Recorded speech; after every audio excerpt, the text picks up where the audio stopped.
Hello, welcome to Building SaaS with Python and Django. My name is Matt Lehman, and I am the streamer for this stream, and we work on a Django application, web application. And I walk you through an app that I'm building for my family. It's a homeschool application, and we build it out where it's going to go live and be a tool that my family uses to do their homeschool stuff. I have 2 kids, and my wife does the homeschooling here. And so I'm making a tool that will help with scheduling. So tonight we're going to be working on some modeling in Django today and integrate it into the app as best we can at certain points. And I'm going to walk you through that. But before we get started, I'll let you know where you can get in touch with me. There is a number of places. I am at mattlehman.com is one way that you can find articles that I write about Django and Python and sometimes Vim. There's also a mailing list there if you're interested and want to get in touch with me that way, stay connected. I also have a Twitter account as MBLehman, and I'm on GitHub as MBLehman if you want to look at my code.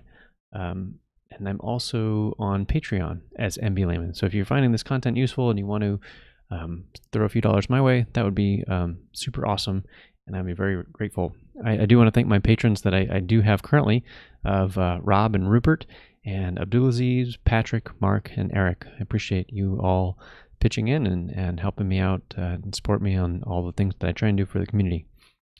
Okay, so that's kind of our introduction stuff.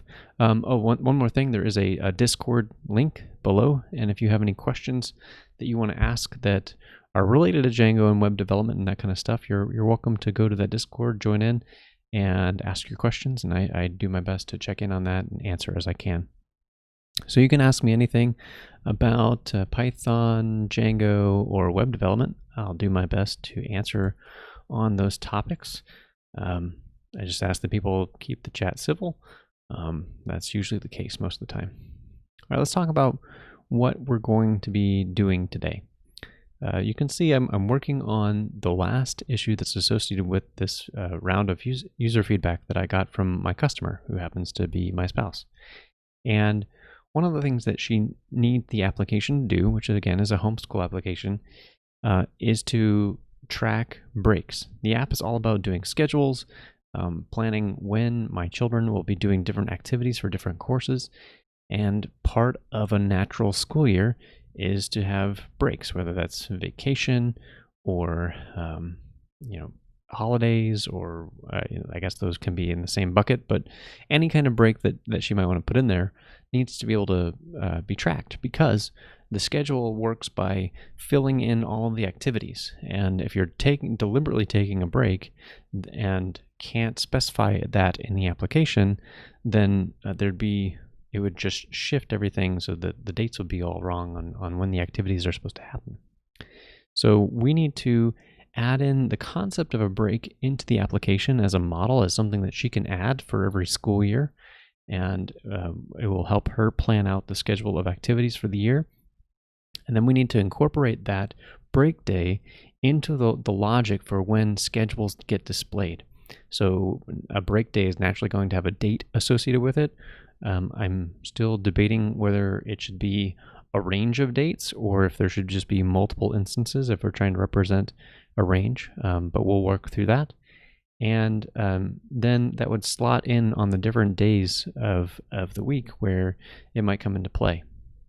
So it's going to affect calculations of what shows up on a given week, because a lot of the scheduling that happens in the application is trying to do queries and do indices into databases to say, what are the topics for this particular week? So if you ever have to do a look ahead of here are the things that are coming up, or if you want to go into the past and look at history, all the break days have to be factored in that regard. So I think what we're going to do to start is go ahead and make the model and populate it and write some tests for it, and then start to figure out where it needs to be used. I have a couple of ideas right off the top of my head. We need to do quite a number of things. So adding this one issue of add a concept of a break day is one that is going to span a fair amount of work. It's going to be the modeling. It's going to be user interface stuff to be able to create break days. that'll be associated with a school year. It's going to be changing the logic that in the scheduling stuff to actually account for break days. All of those things are going to go and be part of the equation. But it all starts with the model. So let's start there. So I'm going to bring up the code here, and I did not clean this up before I started, so we're looking at a bunch of extra stuff. I was doing some branding and favicon work, and that's not what we're working on right now. So as I've been thinking more about this and deciding what is going to be the name of this model, because it's going to be a Django model, and it's going to be a table, and what's a natural name? I've kind of gone back and forth on it. So the most natural name to me is break, but as you know, if you've done Python for any length of time, break is a reserved keyword. So it's going to be hard to make variables named break without being more specific. So I'm trying to think of what might be a more semantically meaningful name that deconflicts with the language's reserved keywords. And I did look at some, computer science is a lot of the problem is about naming things, and sometimes naming things is hard. It's what people say when dealing with programming. So a cool cheat, I guess, is just to bring up a simple thesaurus and look for alternatives. And so we've got, and I already did this, so I'm probably not going to change my mind here, but my process for how I might do this, if I needed a different name that doesn't fit for something, is to literally go to a thesaurus and see what are some options, because sometimes you just don't think about names that might be great fits. And so this is a kind of a neat thing you can do to take advantage of this and make your code speak in an appropriate way. But I looked over the list and I wasn't crazy about any of the options that are listed here. Some of them are okay, but I still didn't feel great about it. So I kind of wanted to stick with break, but knowing that break was spoken for, I thought of a different name. I thought of just prepending the word school in front of it, because it's literally a school break. And so that is a good way to kind of punt on the whole issue and choose a name that will work and still provide for appropriate variables that won't conflict with the language. So that's what we're going to do. We're going to build, we'll start from the unit tests and build up some models knowing that we're going to want school break as the name. So let's go to the schools test models file, where we can start by creating our new model. And it's going to be a test case, and I'm going to call it school break, as I said. And the first thing I want to do is to test a factory method. I use factories as a way to produce sample data, and this is having a test for the factory seems a little bit overkill, but it's kind of a quick, easy way to test a bunch of attributes. And if you let's say you have a nullable field on one of your model fields, but you want your factories to normally have data. A test for a factory can make sure that even a nullable field might have associated data with it, because by default, the factory boy, the tool that we're using, won't have that data, so you have to do that yourself.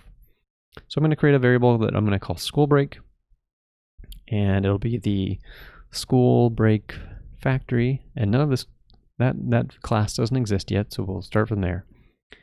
And there are two attributes that are going to be critical to making this work. The most critical one is there has to be some kind of a date associated with it. And I could use the term of date, but I'm not, again, this is where Python, the language, has kind of taken all the good names and they start to conflict. Because if you look at the standard library, the datetime module that you will use all the time has a date class associated with it. So if I called it just date on the model attribute, then it's going to conflict with the date constructor, and you'd have to do aliasing and all sorts of annoying stuff that way. So what would be a good name? I think I need to be perhaps a little bit redundant, or because I could call it a school break and then I could say break date.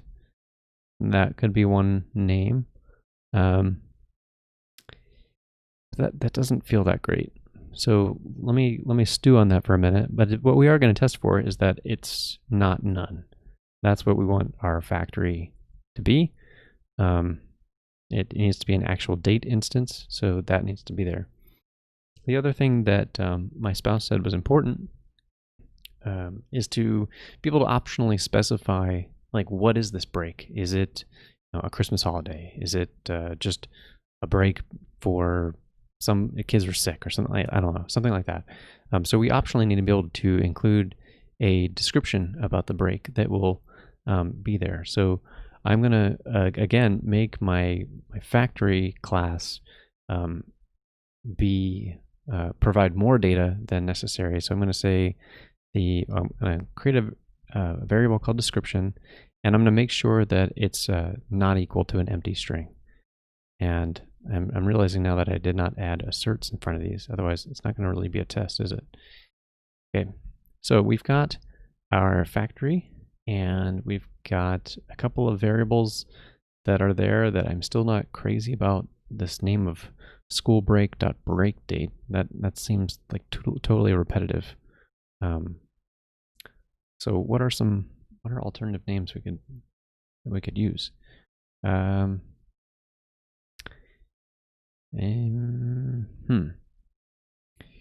Naming things on the fly is tough.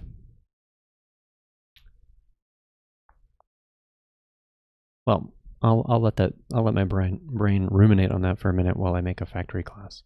So let's go over to the factories file, and so that we can import it, and go to schools, tests, factories, which is where I keep all the factories related to the schools app.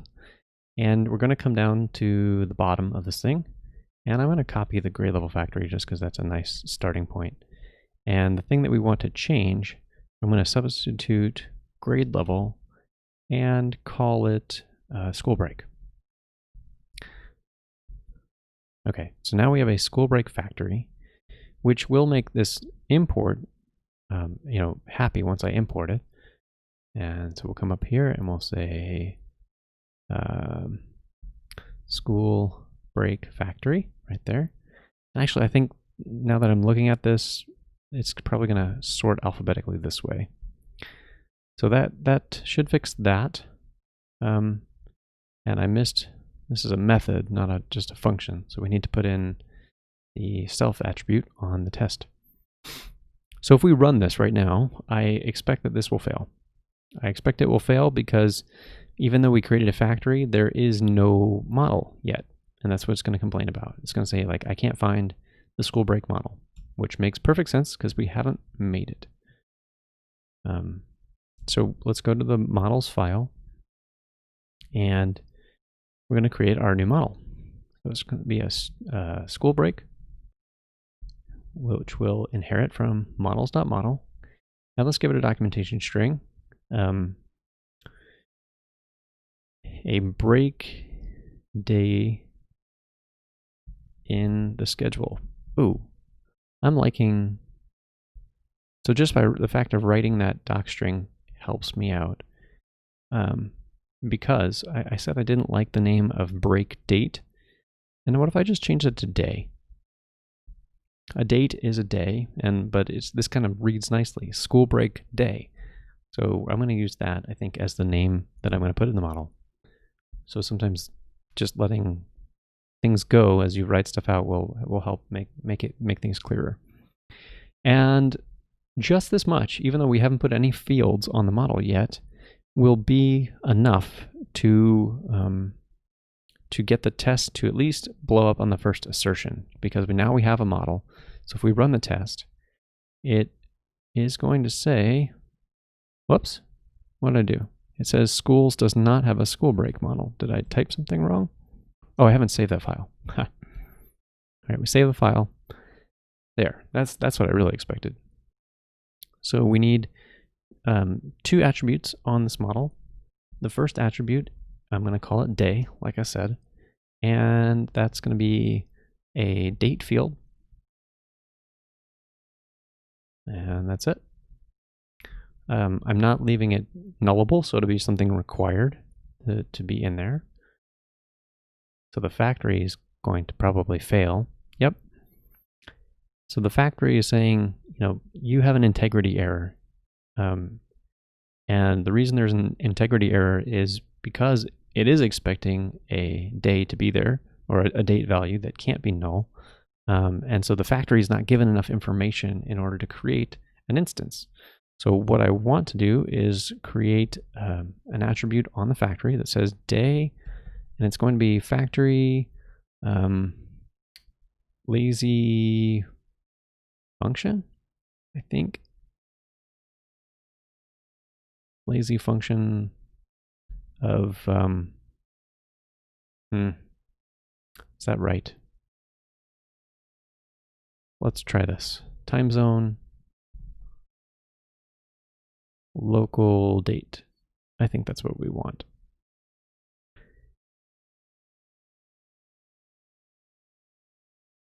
Okay, so local date.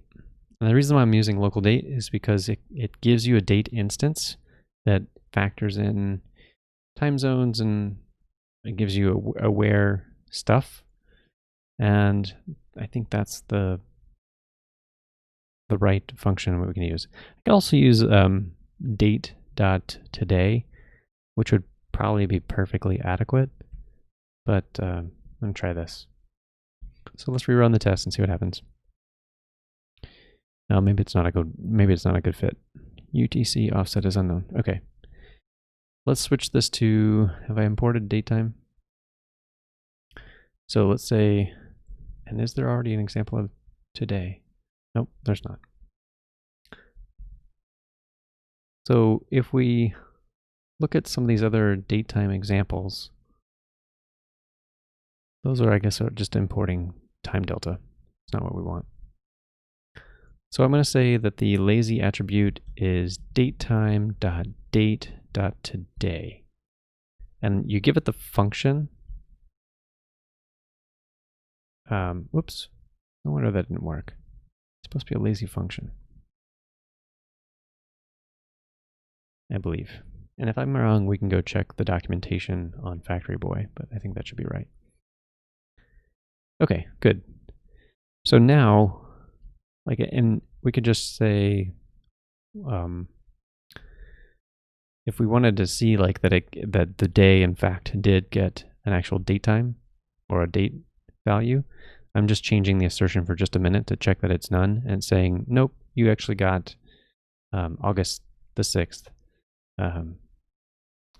So that was a value. I guess it's calculating from UTC, I suppose. Okay. Most of the times that's not really going to matter for testing purposes. So the other thing we need to add is a description. And I guess the description could be, I'm debating between a character field or a text field. And for Postgres, the PostgreSQL database, it doesn't really matter.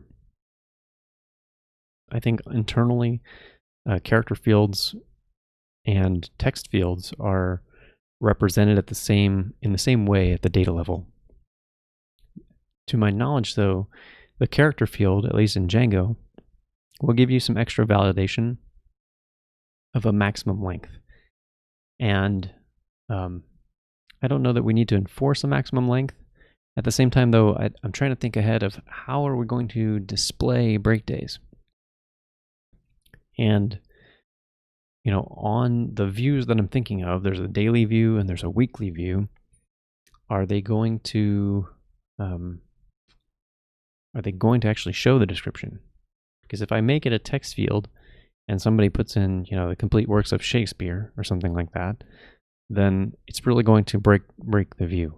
I don't know that people would go that far. Maybe it's one of those things where if they do write an entire story in this field, then it's probably on them if the display breaks. I think most people would understand that. So to not be arbitrarily restrictive, because someone might want to say, put in an in-depth reason in their description, and just by the nature of calling it a description, gives it a little bit more feeling of something that can be lengthy, I think I'll use a text field. So we'll say text field. And now if we run this, it's going to fail because the default for a text field is to put in an empty string. So the assertion is failing because an empty string not equal to an empty string, that's false. They are equal. So we need to come back to the description field, and we put in description, and we say factory, and we'll use the faker attribute, and we can put in, I think we can do sentence is one of the faker attributes.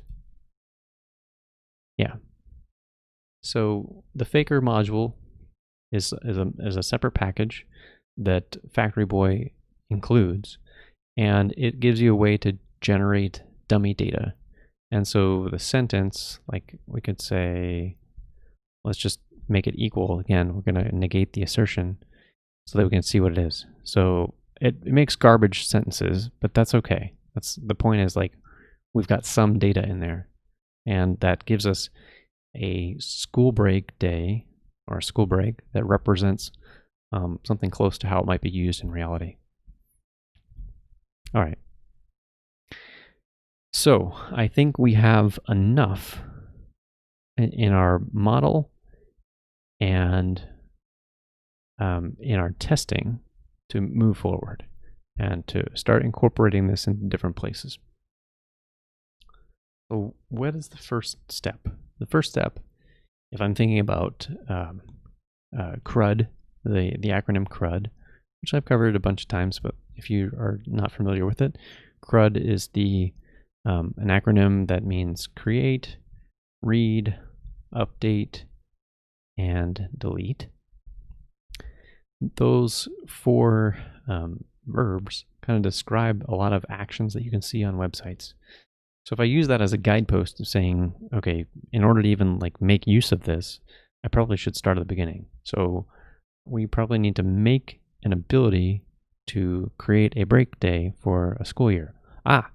Speaking that through, there's something else that we're missing. Right now, the school break is disconnected from anything. There's no association. It needs a foreign key. It needs to be able to point back to something. And the thing that needs to point back to is the school year. My spouse, my customer, said that school breaks should apply to the school year. That was her call on when is she going to want to do a break. Is because the other options were, it could be a school break per grade level. Like there are multiple grade levels within a school year, and maybe my son, who's in second grade, and my daughter is in kindergarten, my son has the day off for whatever reason. And she said, no, that's not how we're going to do things around here. It's either going to be all or nothing for the school. So we're going to make the association be at the school year in order to make that connection. And that's important because all these other views that are going to look up this data need to be able to get all the breaks and factor that in, and it needs to get the right break days.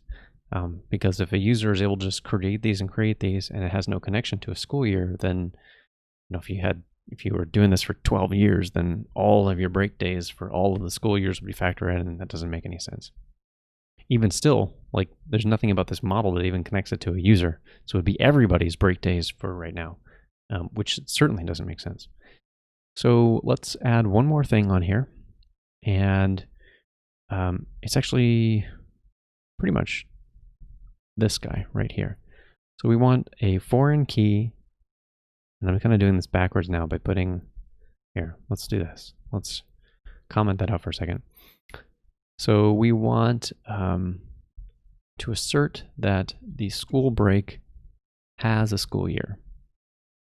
That is something that we never want to be none. So the school year, this is a dumb way to check that as a school year, and it's not none. So it's going to say, I don't know what you're talking about. There is no school year attribute. So now we can come back here and add the field. So we're going to pull from the school years. We're going to let this cascade. So if a school year gets deleted, you don't need to keep the break days that are associated with it. So that's what the cascade means. It's referring to when the thing you're depending on, the foreign key you're depending on, is deleted, what should you do?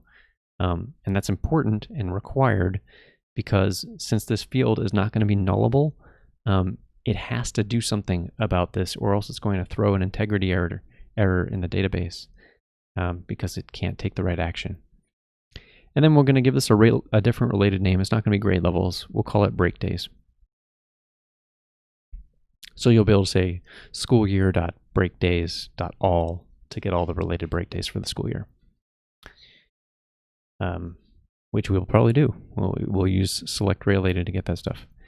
So this is still going to fail because it'll be an integrity error this time because now we haven't updated the factory to populate that school year field. And the way to do that is right here, the same way we did with the grade level, to use the sub factory of a school year, and now everything should pass. Okay, so for real now this time, I think I have all of the right data that's going to be needed for a school break. And I think the next step is to focus on the ability to create a model instance here. So where are we going to do that? Let's come over.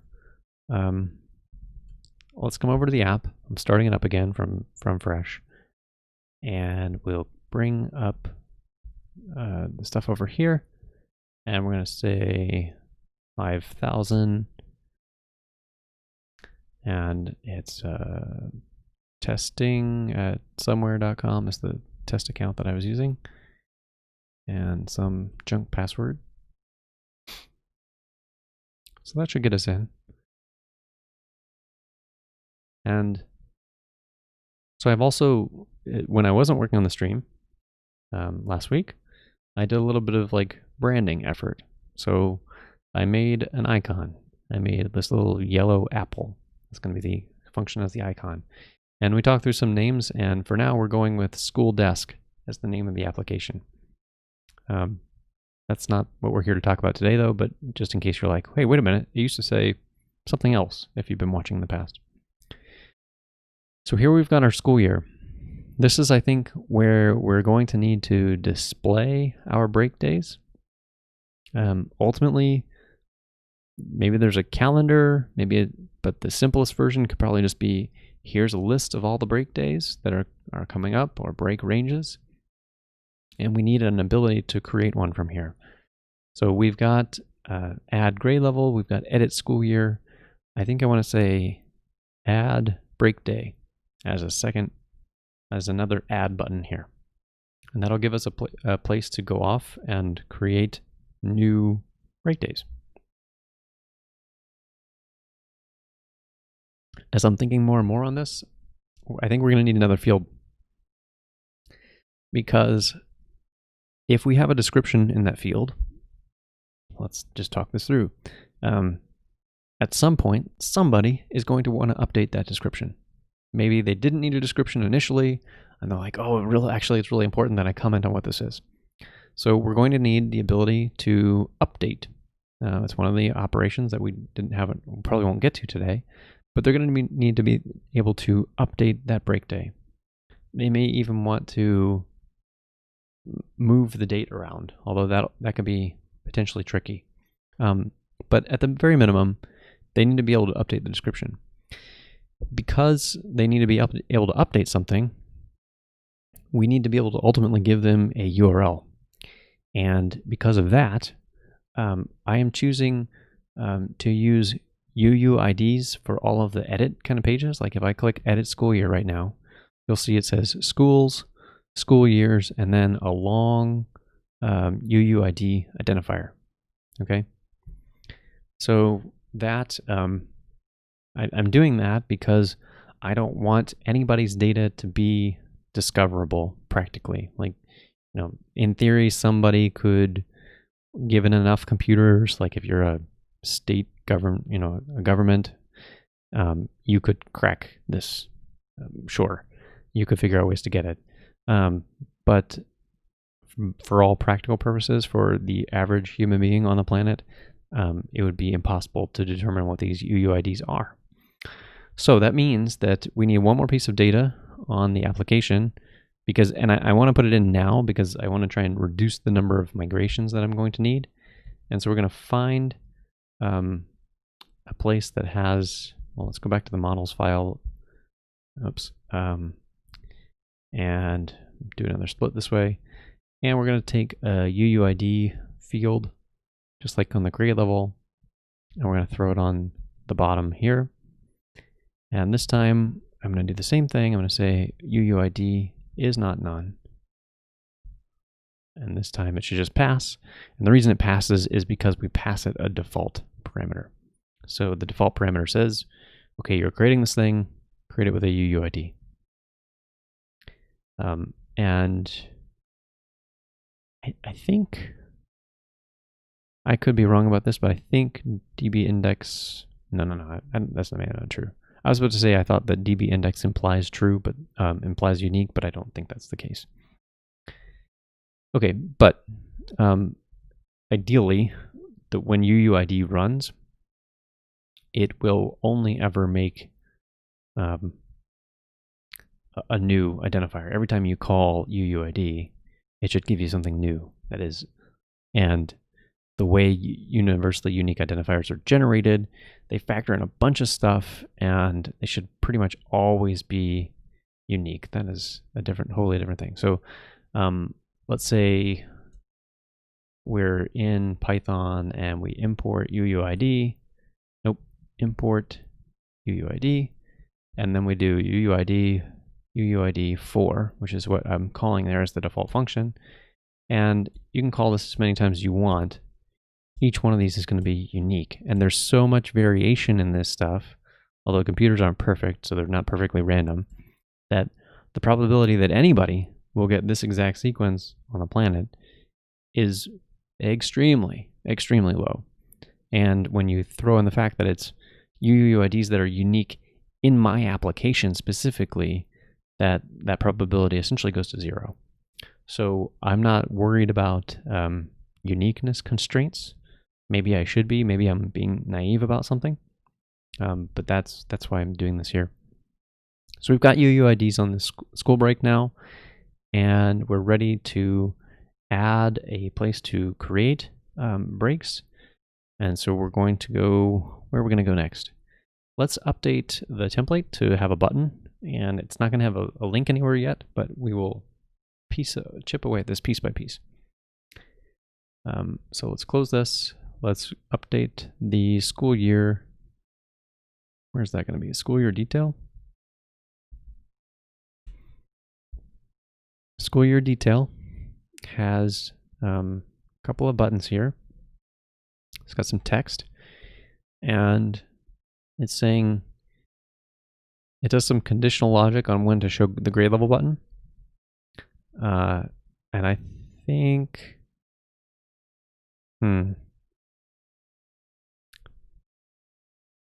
there's probably some like empty state conditions that I'm going to ultimately want to check. Like if an empty school year adds breaks, I don't know. Well, we'll go with this for now.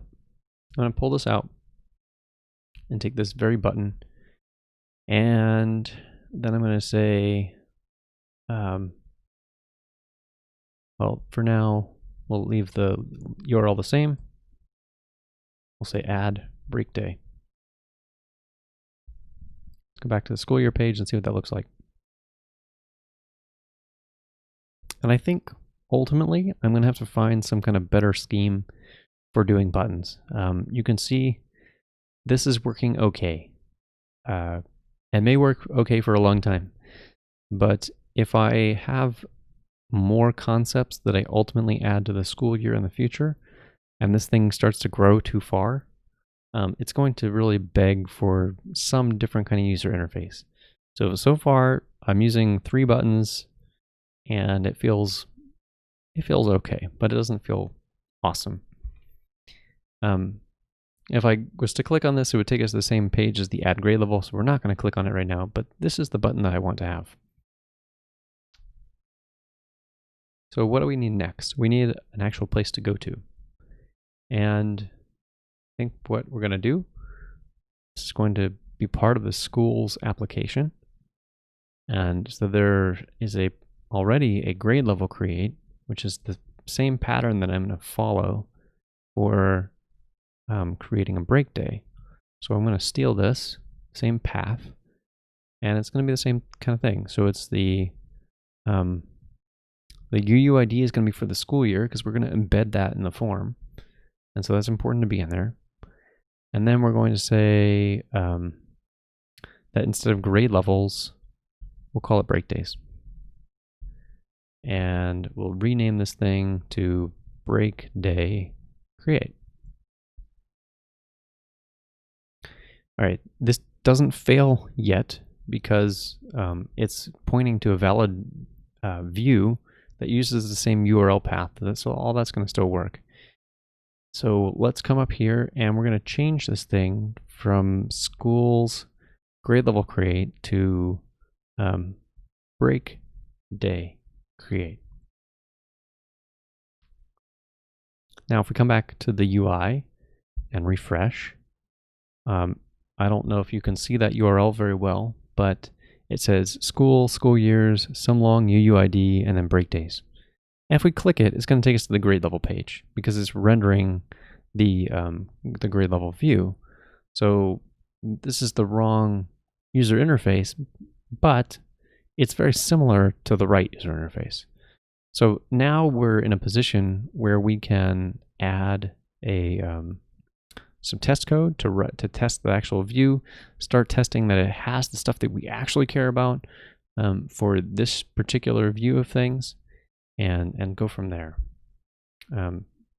So what I want to do is I want to change this to be a school break create view.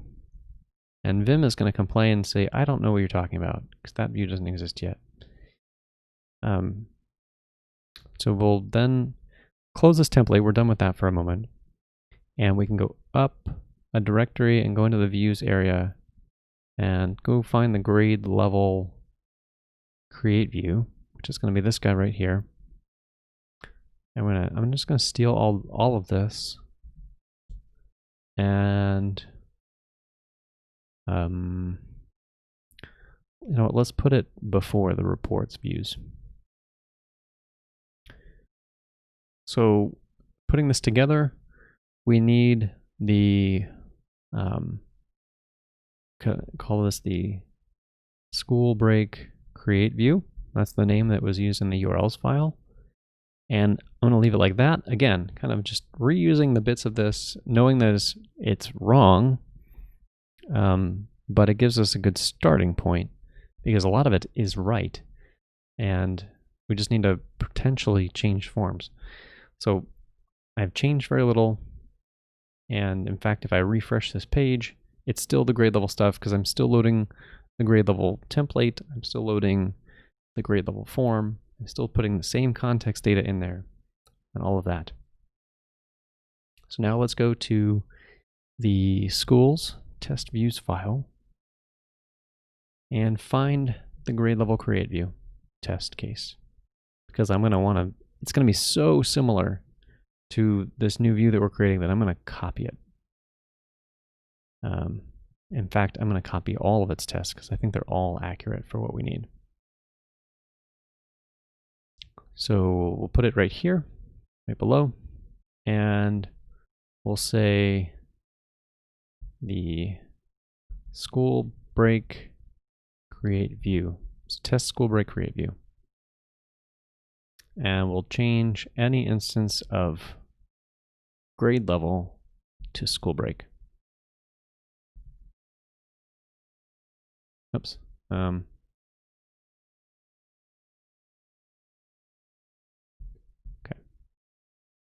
So we'll substitute grade level for, no, I called it break day. Didn't I? That was probably the wrong name, huh? So if I'm consistent with model names, I need to go back and fix that file. It's really a school break. It's not a break day. And I don't want to call it a break day because potentially I could change the modeling so that it represents a range and not an individual day. And so I don't want to bind myself in the naming to imply that this is one day. Also, if I called it a break day as the model and then had day as the attribute within it, it would be break day.day, which would feel weird. But let's go back to the URLs file and change the view name, because that's definitely not right. Which means we also need to change the template because I messed that up.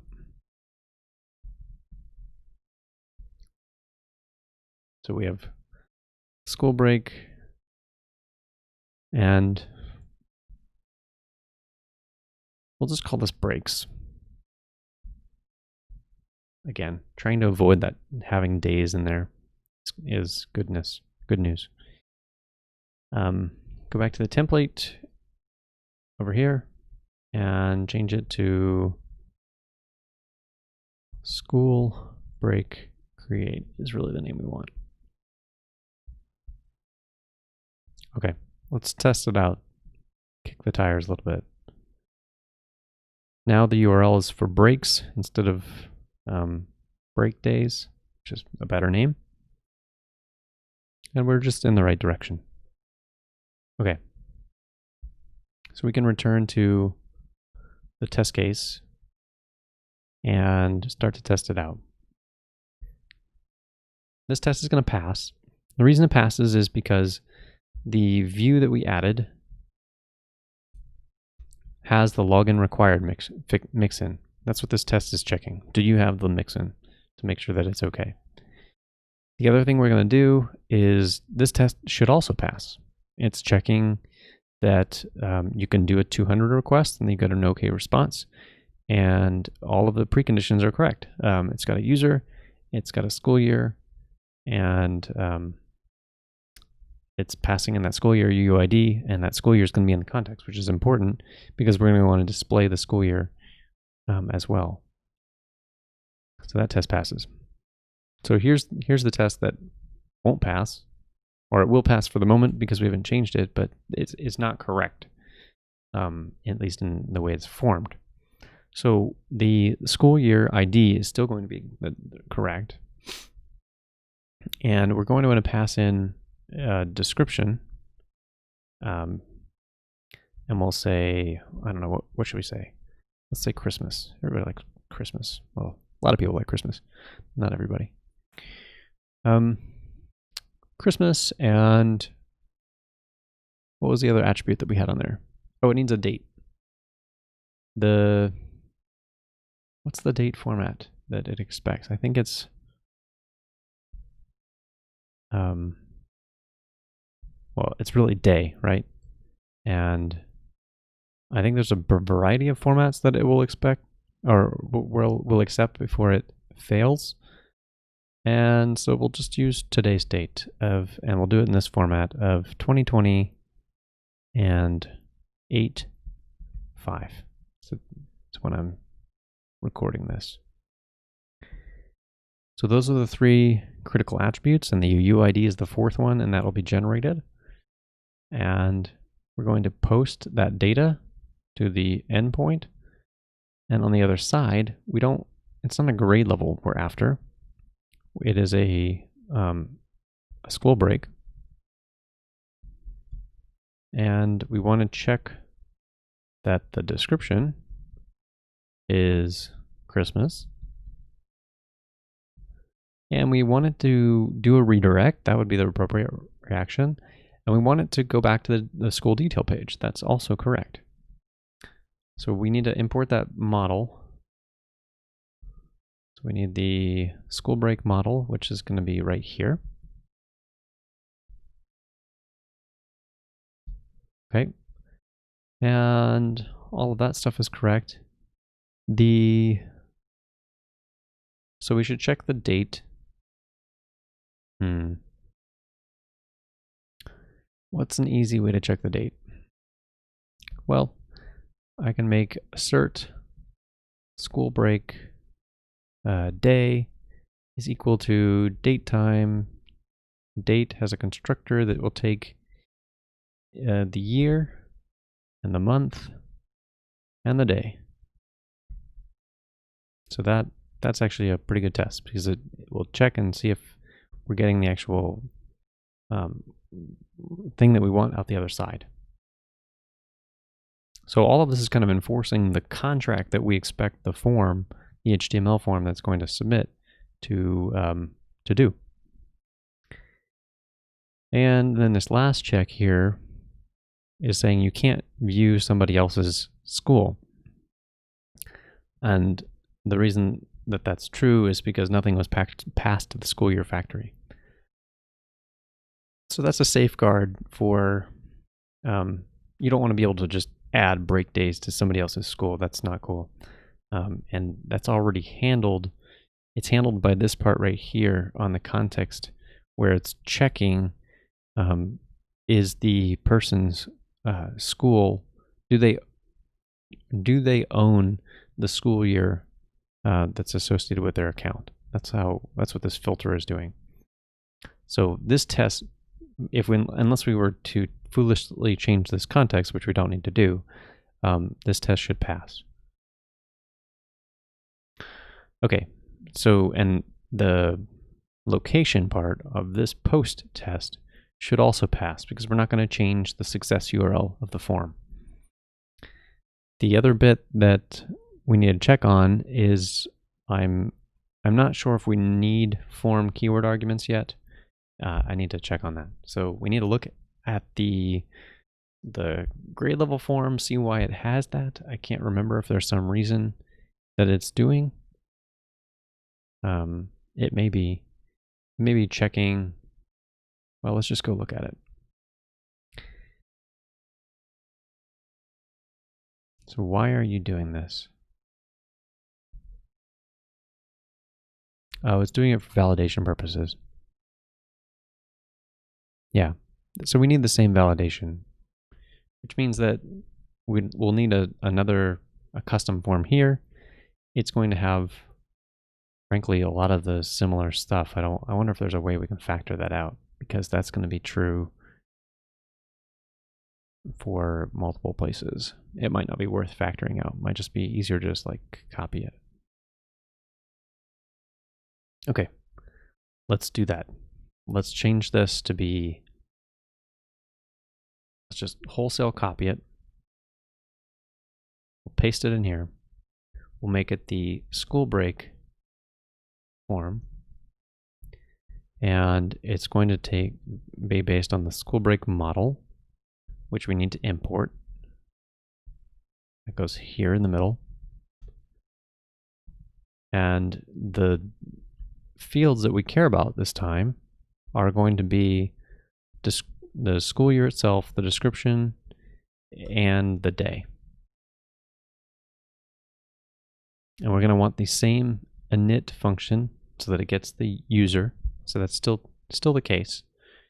In fact, we can have these side by side, even though it's a little crunched. So this all stays the same. In fact, this whole view stays the same. They're identical. I'm not going to refactor that right now. There could be stuff in the future that makes them different. If I tend to follow something like and I don't know if this is formalized anywhere, but it's sort of a rule of thumb that I use. I say like once, twice, refactor. So once, certainly don't try and make that generic. Twice, think about it. Think about what you're doing. And then if you are coming to this third use case where you're starting to see the same thing, then you really need to ask the hard question of, is this something common that needs to be or would be better served if it was all in one place so it's not repeating anything? And I feel like this example is close, but I'm not fully convinced yet, because what is it doing? It's doing the same logic to check the validity of a school year. So if I eventually have another model that hangs off of the school year, and grade level falls into that category, and a school break falls in that category, if there are other things that fall into that category, then I will look at these forms with be more careful about these forms and make a judgment on them. But for now, I'm going to do some copy paste stuff. And I'm just going to give it a very similar message. School break cannot be created for a different user's school year. That's totally fine.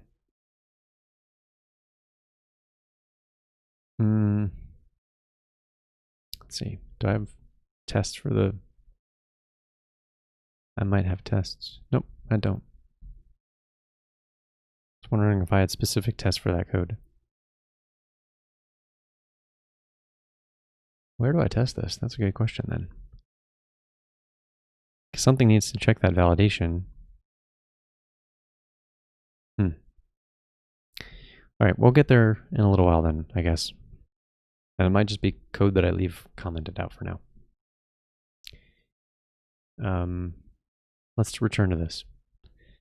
So we now have the grade level form, and which we're going to change to the school break form.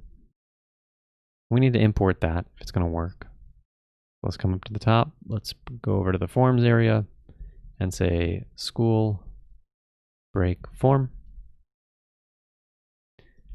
And now we're going to I'm going to run all the tests and see what happens. So all 4 of them have passed, which tells me that even just the little bit of work that I did was valid to get everything going. So I'm gonna try and break it on purpose to see if I did it right. So yep, it should fail. And it failed because I'm missing the day in this form. So by having all 4 of those, or by having the fields on that form, using the right model, passing in the right state, doing the right validation, we're all good here. So what is left? We need to change the template.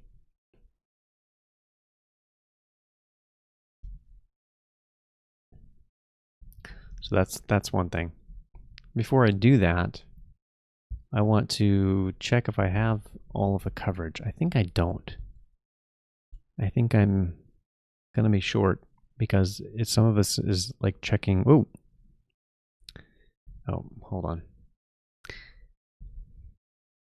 I haven't made a migration, and when I run with the coverage, it expects all the migrations to be there.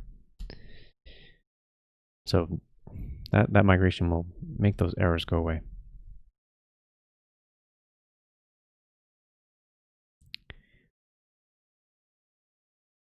So I suspect everything will pass, but I think we're probably missing coverage. Yep. And we're missing it from those validation points that I was talking about. So on this form, we're never checking this condition, and we're never checking this condition. So that's going to come along when we write the edit page, probably, that modifies this. It's probably where these tests, where these other, I'm wondering where the grade level checks these things. Like if it must be in the edit tests, because I go for 100% coverage. Grade level update form. I have no idea where that is. That's super curious. I have one test case in here. What is checking that code? That's really puzzling me.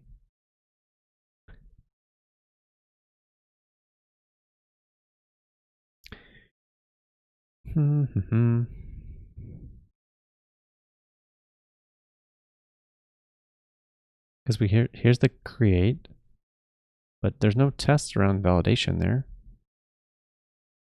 I don't know. I don't know what's touching those other lines of code.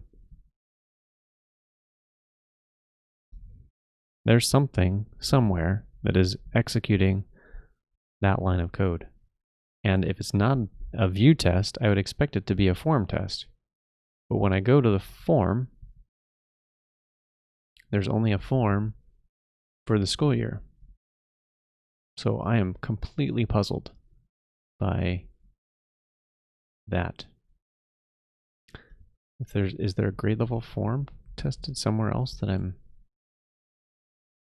Nope. Oh, okay. It's probably tested by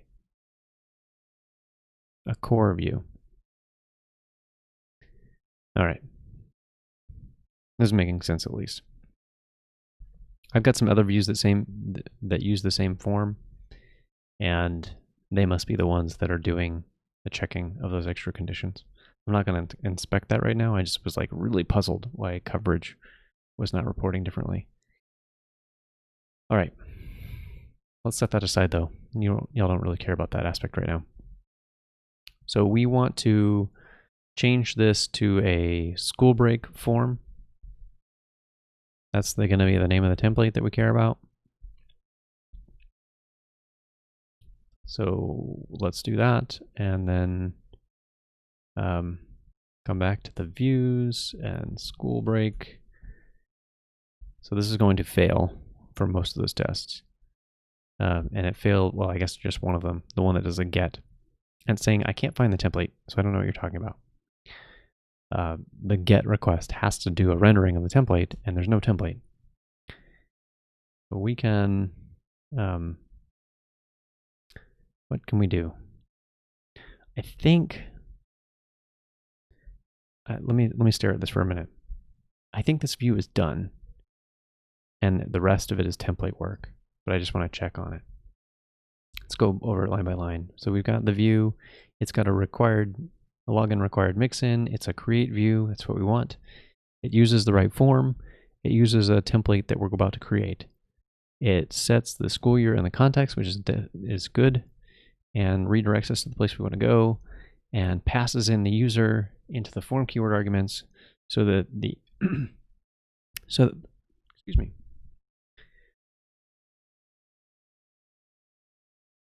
So that the form can do validation using that user record.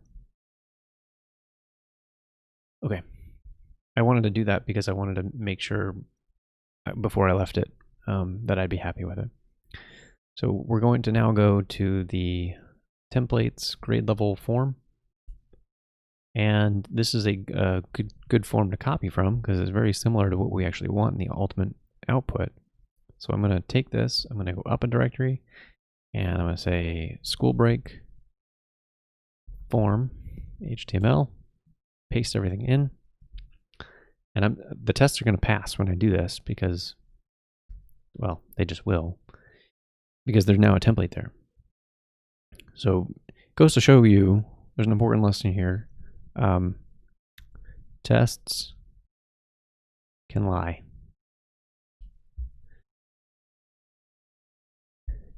If I was to do this properly, I would use some kind of client that would bring up a browser and fill in the form fields in the HTML form and then submit from there. That works, but it's slow. So I would rather write a test that matches the contract that I would expect here, and then work in the template and just do some manual testing for it. I don't have any strong need to have like tons of testing on my templates. And anytime I'd go in and modify this template, because it's just me working on the project, I would also know to go in, like if I'm adding a field to a form, then it's going to trigger my brain, okay, you need to go update the unit test that's over here, this post test, for example, that has all the sample data, and make sure you put that in as well to make sure that that that there's some testing of this is the contract that the form expects. So what I need to do right now is line up the template that's here with the contract of this data contract here, of this data dictionary, to make sure that the attributes match up. So we're going to change some stuff here, and I'm going to say, we'll say add, well, what do we call it on the school years page? Oops, I stopped the server.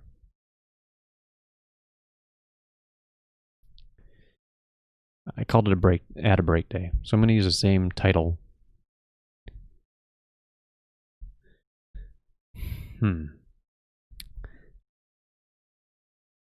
that what I want? Okay, break day is good enough for now. If I do change it in the future when it's more like a range, then I can update the button text. So I'll keep that the same. Whoops. Add break day. And I'm going to leave the link to school years. That's cool. I'm going to leave the SVG arrow. I'm going to leave the school year for school year part, the labeling. And then we'll say add break day. Okay. And if I come over here and click the button, we now have add break day. This doesn't make sense anymore because it's pointing to an example that doesn't exist. So we have down here, we're going to keep, what are we going to keep here? We're going to keep the CSRF token. We're going to keep the hidden school year field. And that's okay to include there that way, because if anybody tries to submit a different school year, they do a post like they use curl or something like that, they're trying to hack the site, then the validation that's on that form will reject the request, which is what we want. So we want to do form, this will be description, and we can say this is the placeholder field. So I want to give them an example of some kind of break description. And what would that be? We could say, let's avoid holidays because that can be loaded for people. We'll just say field trip, because right now, today, there is no concept of a field trip. And that's not the field that so you can see there's this autofocus attribute that I have on this include. That's not what I want for this. I want the date to be the important thing. So we're going to say day, and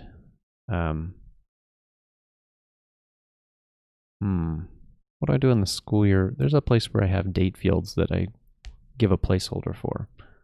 We'll come back to that in a minute. But this is the field that I want autofocus to be on. It's the starting field. It's the one that people really care about. They're here to give a day. They don't have to give a description. And I'll change the button. Break day. Okay. So I'm going to repeat the placeholder for now, but that's okay. So I just want to see that it has the day, and we're going to need an example of the placeholder. So let's look at the school year form. That's got one. Okay, for placeholder, I just give an actual date example, and now we can use a holiday as the example, something that people will remember. Yeah. Let's go back to the break form and come over here and change out everything in the quotes. And it looks like the formatting I'm using is an American style date where the month goes first. So I don't know, let's pick, what's a good holiday that's nice and generic? Let's be very patriotic for some reason. So instead of saying field trip, we can do something like fireworks show. I don't know. Doesn't really matter. And my wife can say like, "Hey, silly, you're being crazy. That's meaningless to everybody. Pick something else." But I won't know until I put it in front of her and say like, "Hey, how does this look?" So now this gets across that it's got a day you're going to fill in, and my include template should be pulling out the right field name. So if we inspect this element and look at it, and look at the actual input, then we'll be able to find what that input is called, and it has a name of day. That's what we want. I know another thing we're missing. We're missing an admin page. I want to be able to look at break days. So I think this thing's done for now. We don't have an edit ability yet. That's okay. But I think we have the ability to create one. So before we can check that though, we need to come up and go to the admin, and we want a, this is kind of what we want. So let's change this to school break.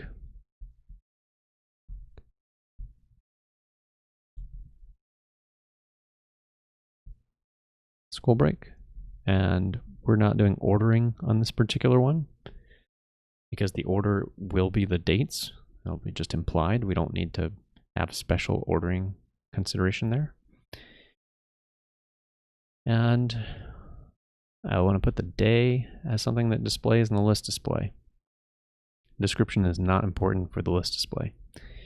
And when we want to, well, welcome to Google. I am building a homeschool application, and I'm about to. I'll show you just a second where I'm going with the thing that I'm currently doing. I'm building out a new model today, of modeling a school break, a break day that exists in my homeschool app, so that my kids can take a holiday off, because it's I'm intending the application for my family. So in theory, I just added an admin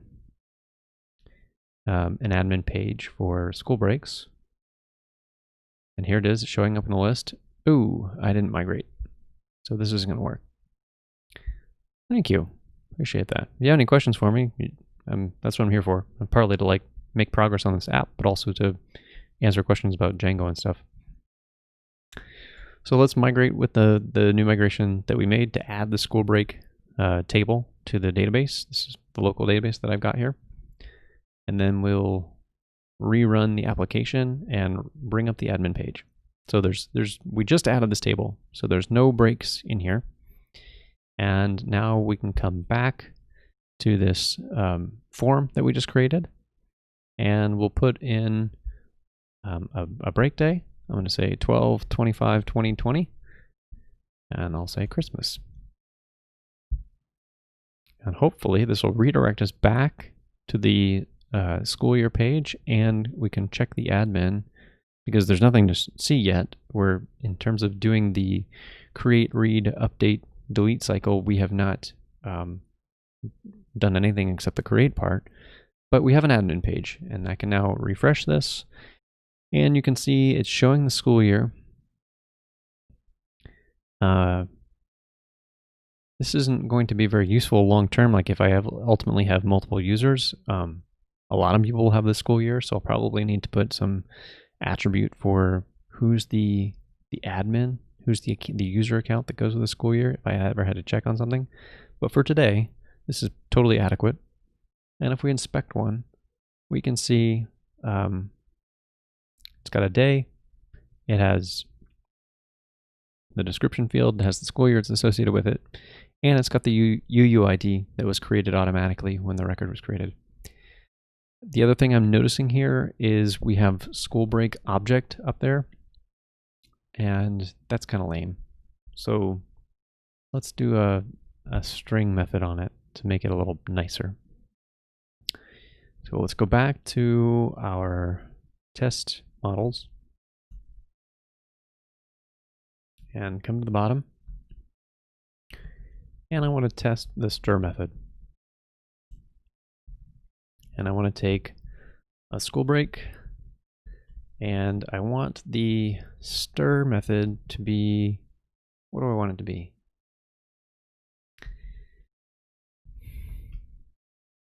I want it to include the day. What else should I say though? I don't know, maybe I should say, use an F string and say school break day.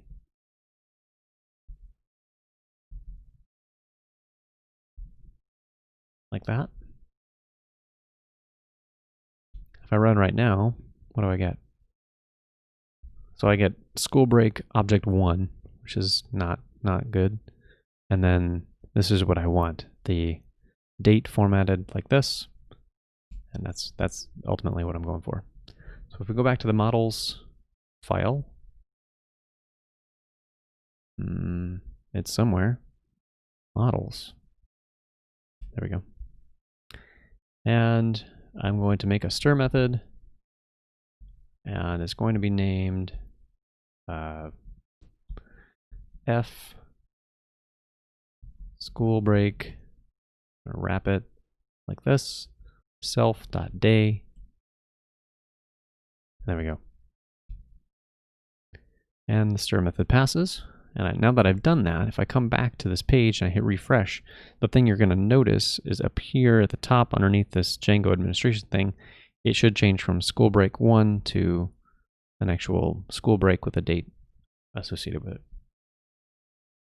And if I go up, well, that page isn't going to change, but it was just a little nice addition. All right, let's review what we've done. It's probably a good place to stop or wrap things up, since a lot of the effort tonight was mostly centered around modeling.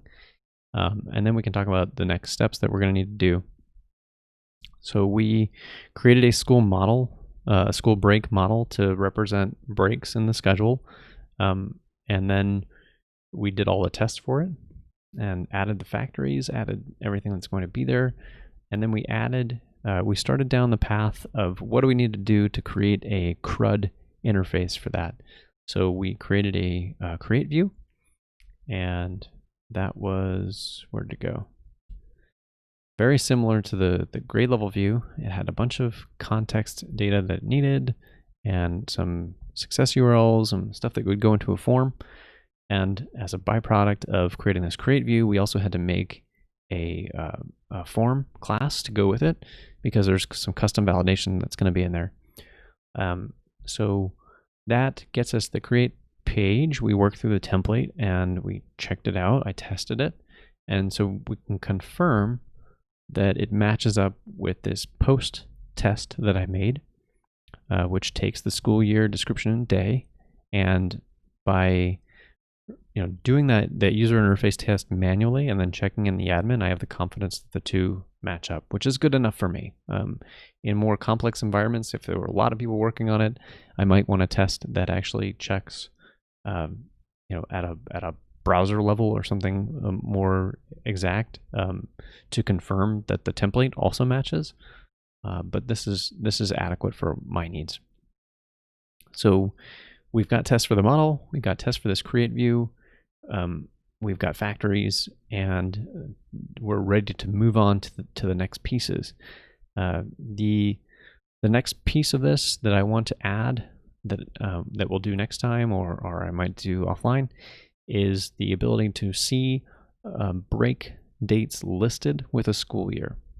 I believe I'm going to want to put them right under the buttons and before the grade levels, because hierarchically in my mind, this is information that is very tightly associated with the school year. It's associated with the whole year, whereas grade levels are their own little component within the school year. So if I'm making a visual hierarchy by putting the data about the school year like right under there. Well, thanks for joining in. Appreciate your spending some time here. So by putting the data like right under these buttons, it kind of makes the association, this is for the school year. And it just gives me a good place to put it. And I got to put it somewhere. Okay, and so that will be the ability to read the data. And each one of those is going to have some kind of mechanism to update it. Maybe it might just be for now. Yeah, you too. Have a good one. For now, it might just be a simple list of links that someone could click on and say, yeah, this is the one. I want to update this description. I don't know if it's going to be a table. I'm not really sure how I'm going to present this initially because I don't want it to be too busy. And at the same time, I don't want to present the entire school year with calendar widgets and all this other extra stuff. So we'll have to find the right display. So that will give us the reading ability. If we make the links out of this thing, we can come back to that form and turn that form into an edit form through some fairly simple modifications to it. So we can reuse a lot of the same form, and that gives us that. And then this one is going to need an ability to delete these things because someone could decide, you know what, actually didn't want to take a break that day. And that will give us the basics of the school break model about adding it. And then I'll have to do some changes. So once all of that is done and the data is in place and there's the ability to add, update, delete, all that stuff, then we can start to work on incorporating the school break into the actual schedule, because that's the actual meaningful value out of it. Is it doesn't do any good until it is in the schedule and affecting where the things position. So that's going to be the last part of the work. But that'll have to come in a future stream. I do take these streams and I post them up on YouTube. So if you missed anything, you want to refer back to something, you're welcome to do that. If you liked what you saw, you can subscribe, follow, do whatever is appropriate, whether you're watching this on YouTube or Twitch. I hope that you learned something. I hope that you saw some of how my modeling process works, and that was useful to you. I think that's about it. So with that being said, take care. Good night.